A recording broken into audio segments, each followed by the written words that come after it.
Sometimes they think that Montessori involves more freedom than they're comfortable with, or that it's very rigid. Those are two comments that I hear.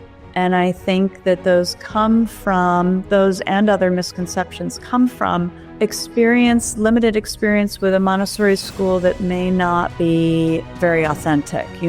People can use the word Montessori and do anything they like. It's not trademarked in any way. People have such a variety of experiences with what they think might be Montessori.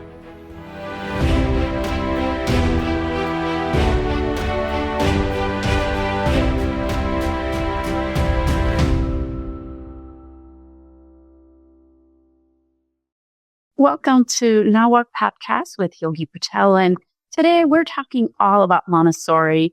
And we have Paula Preschlack with us today. She is an author of Montessori Potential, Montessori Student, and much more. Welcome to the podcast, Paula. Thank you so much for having me. So, Paula, I remember as a head of school in San Diego for an AMI school, I had every book written by your mother, and I think your mom and sister also wrote one book together, and every Montessori book. However, these books were lifesavers for us, for teachers, and for parents. Because in our library, when there was a question or a parent didn't know as much about Montessori, we were able to say, please check out this book, read a little bit more about it. And then when we have parent educations, everything began to gel for them. So tell us a little bit about the journey of how you ended up in a Montessori school. In a Montessori school? Well, I went to Montessori school when I was very young. I went to a school in Illinois for 3 to 6. It was one of the only ones around at the time. I didn't really think about Montessori again until my mother and sister, Lynn Jessen, started Forest Bluff School when I was maybe in 8th, 9th grade. I didn't really pay much attention, but I knew that was their big project, and I watched them do that. And then I went away for high school and college and so on. So I didn't really notice much of what was happening at the school, although I did work there one summer and just helped out with, I think I made all of certain materials. So I kind of remember making the materials a little bit for them. And I remember they made me wear a skirt, which as a teenager was just kind of thought it was so serious. After college, stumbled into taking the Montessori training. I won't go into the whole story. And when looking for a job, found that the best offer was at Forest Bluff School, the school that my mother and sister founded. So I thought I'll just come for a couple years and then I'll go somewhere else that I really want to be. But I just fell in love with it as soon as I started working there. So I worked there for a very long time, a few decades, and just loved it. I taught primary, I taught lower elementary, and I led the parent-child series for people with children under age 3. So I took all 3 of those trainings with AMI and then was head of school for many years. So that's where I've spent most of my time, at that Montessori school, and really found it to be an incredible experience. So your book, Montessori Potential, fills the gap. It includes so many practical experiences, examples, both for parents at home and for folks at school. Can you tell us, in writing this book, what motivated you to write the book, first of all, because you were in the school teaching at this time, or out of school at least? I was very busy.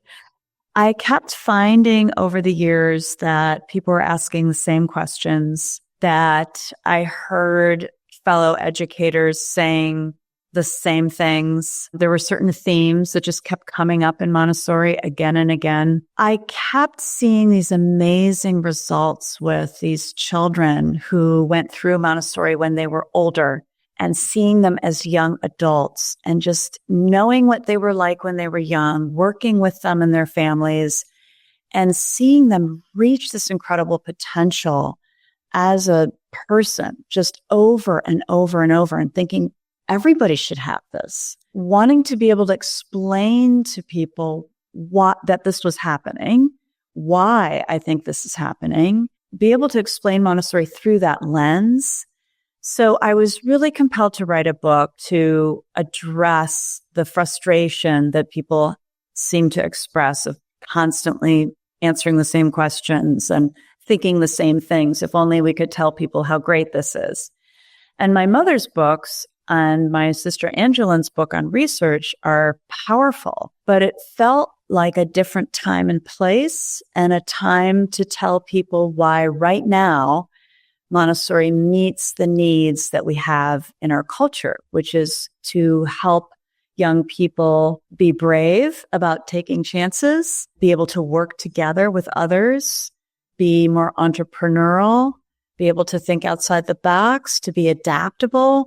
And I saw that Montessori graduates are doing this. So I wanted to explain why. So that's why I wrote The Montessori Potential. Yeah. So as a Montessori head of school or just an author, when you speak to others, it's not quite easy because Montessori has so much depth to it. Mm-hmm. What are some of the misconceptions? Just, there are many, but what are one or two that we could explain on this podcast so folks can understand some aspects of Montessori clearer? I mean, it's hard to say to me personally what might be common misconceptions because I'm actually really amazed that 10, 15 years ago, when I was asked on an elevator, what do you do? And I mentioned Montessori, some people didn't know what that was. And now it's pretty rare that someone asks me what it is. So I think that more people have a better idea of what Montessori is and have heard of it than ever before in history. Sometimes they think that Montessori involves more freedom than they're comfortable with, or that it's very rigid. Those are two comments that I hear. And I think that those and other misconceptions come from limited experience with a Montessori school that may not be very authentic. People can use the word Montessori and do anything they like. It's not trademarked in any way. People have such a variety of experiences with what they think might be Montessori.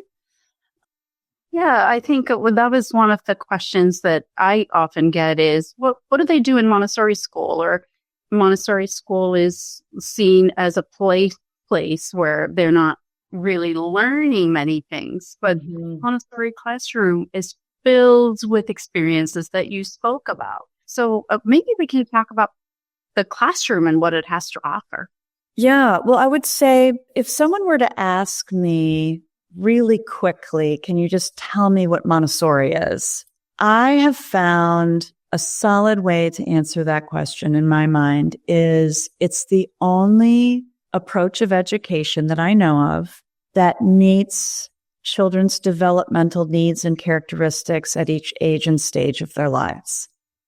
It's the only one that really truly matches what we know from research about how human beings learn.